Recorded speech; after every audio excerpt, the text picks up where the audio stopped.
Morning student. आज हम BSTC second year में सब्जेक्ट है हमारा बच्चे और सीखना, जिसके अंतर्गत आज हम अध्ययन करेंगे बुद्धि की विशेषताएं। पूर्व की कक्षा में हमने पढ़ा था कि बुद्धि का अर्थ क्या होता है, उसकी परिभाषा है, जिसके अंतर्गत मैंने बताया था कि प्रत्येक व्यक्ति की बुद्धि समान नहीं होती है। किसी में बुद्धि ज़्यादा होती है, किसी में सामान्य होती है, किसी में मध्यम स्तर की होती है, जिसका वह अपने कार्यों में बुद्धि का यूज करता है या अपने जीवन में आ रही समस्याओं को वह दूर करने लग जाता है। तो इस प्रकार मैंने आपको कुछ चीज़ों का अध्ययन करवाया था। आज हम पढ़ेंगे इसकी विशेषताएं कि बुद्धि की क्या विशेषताएं होती है, जिसके अंतर्गत पहला पॉइंट है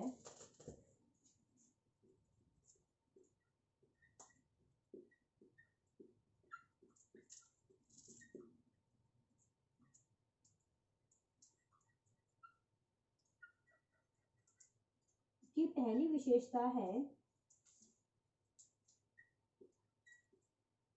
बुद्धि मनुष्य की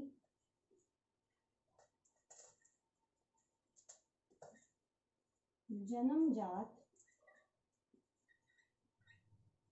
शक्ति है। अब जो इसकी पहली विशेषता है उसमें बताया गया है कि जो बुद्धि है वह मनुष्य की जन्मजात शक्ति है, क्योंकि हमने देखा है कि प्रत्येक व्यक्ति में जन्म से ही बुद्धि का विकास होने लग जाता है। जैसे जैसे व्यक्ति की एज बढ़ती है उसका मानसिक विकास भी होता चला जाता है।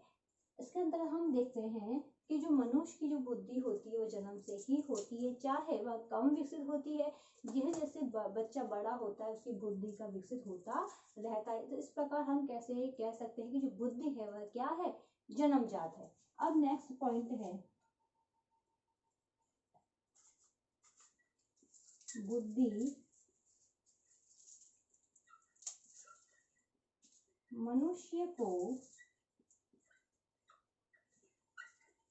विविध बातें सीखने में सहायता देती है। अब हम नेक्स्ट पॉइंट देखें तो जो बुद्धि है वह मनुष्य को विभिन्न जो बातें होती है उसको सिखाने में सहायता देती है, क्योंकि जो व्यक्ति किसी दूसरे व्यक्ति की जब बातें सुनता है तो उसको सीखने की कोशिश करता है। तो यानी बुद्धि जो होती है वह उसको सीखने के लिए भी प्रेरित करती है, क्योंकि हमने देखा है कि शिक्षक द्वारा जब कक्षा में शिक्षण कार्य करवाया जाता है तो बालक उसको सीखने की कोशिश करते हैं। किसके इस्तेमाल से करते हैं, बुद्धि के इस्तेमाल से सीखने की कोशिश करते हैं। अब जो नेक्स्ट पॉइंट है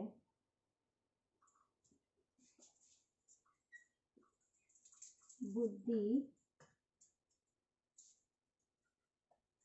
मनुष्य अमूर्त चिंतन की योग्यता देती है।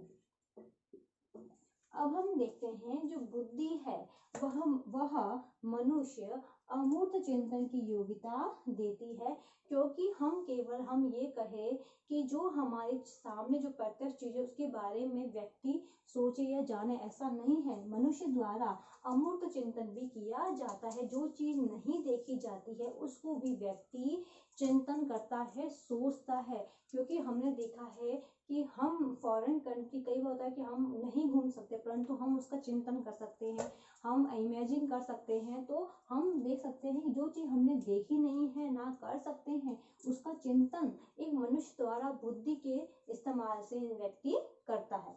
अब जो नेक्स्ट पॉइंट है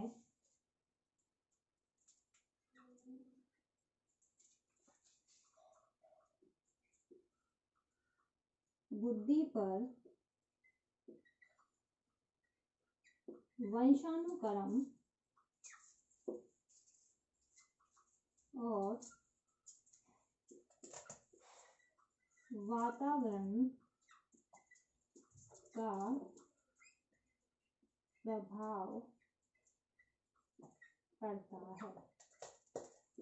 अगर हम नेक्स्ट देखते हैं तो बुद्धि पर वंशानुकरण वातावरण का प्रभाव अवश्य रूप में देखा जाता है, क्योंकि हमने देखा है कि अगर किसी व्यक्ति की या किसी बच्चे के पेरेंट्स की बुद्धि कम होती है तो वो वंशानुकरण अपने बच्चों में भी आती है, जिससे छात्र की बुद्धि का जो विकास होता है वह कम होता है।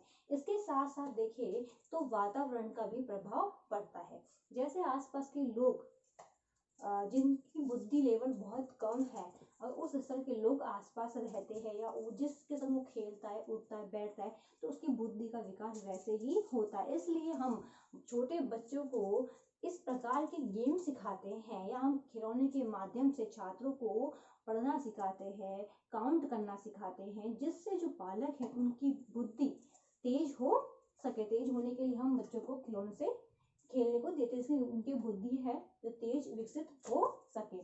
अब हम नेक्स्ट देखते हैं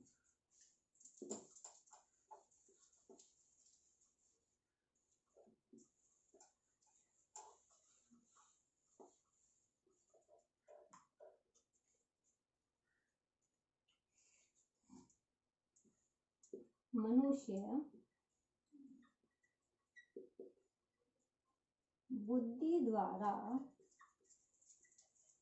नवीन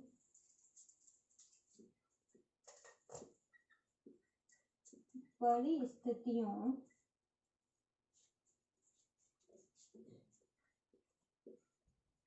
से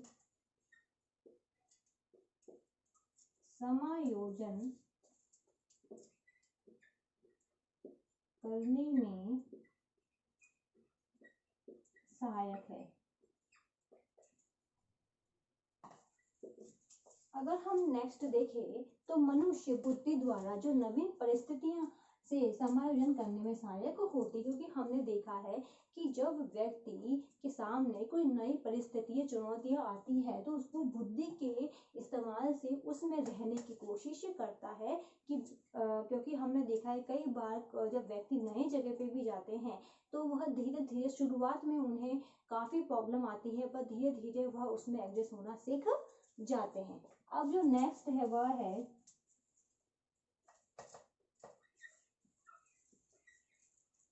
बुद्धि मनुष्य की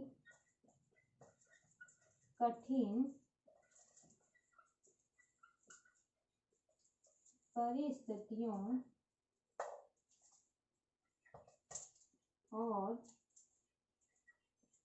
जटिल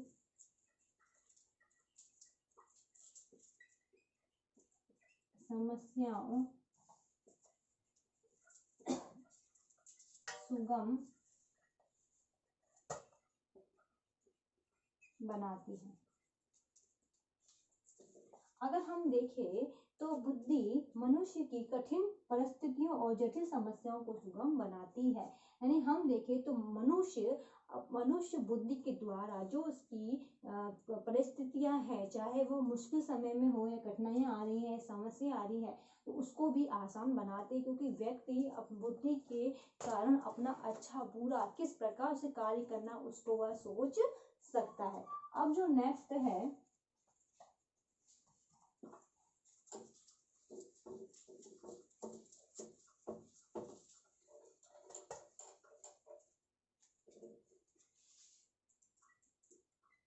बुद्धि मनुष्य को अच्छे बुरे सत्य व असत्य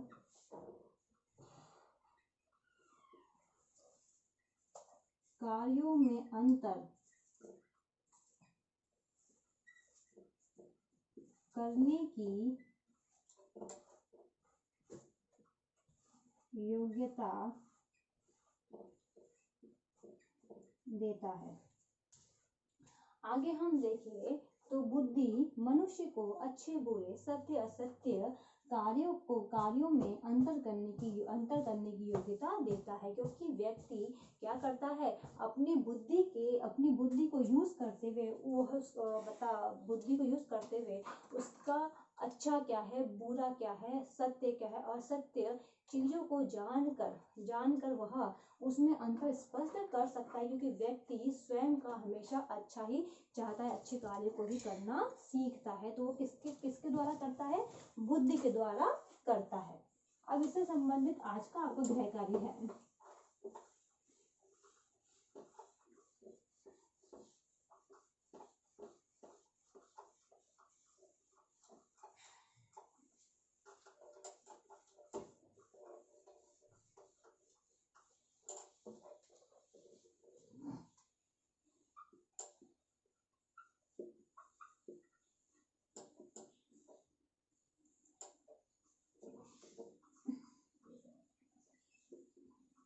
बुद्धि की विशेषताओं का वर्णन कीजिए। बुद्धि की विशेषताओं का वर्णन कीजिए। क्वेश्चन आपको आपकी नोटबुक में उतारना है। अंत में एक विशेष बात, जैसा कि आप सभी को पता है कि देश में कोरोना जैसी महामारी बहुत फैल रही है। इससे सुरक्षित रहने के लिए आप मास्क लगाइए, हाथों को सैनिटाइजर करिए। यदि आप बाहर जाते हैं, किसी व्यक्ति के संपर्क में आते हैं, तो कम से कम 6 फीट की दूरी बनाए रखिए, जिससे आप सुरक्षित होंगे तो आपका घर भी सुरक्षित रहेगा। धन्यवाद।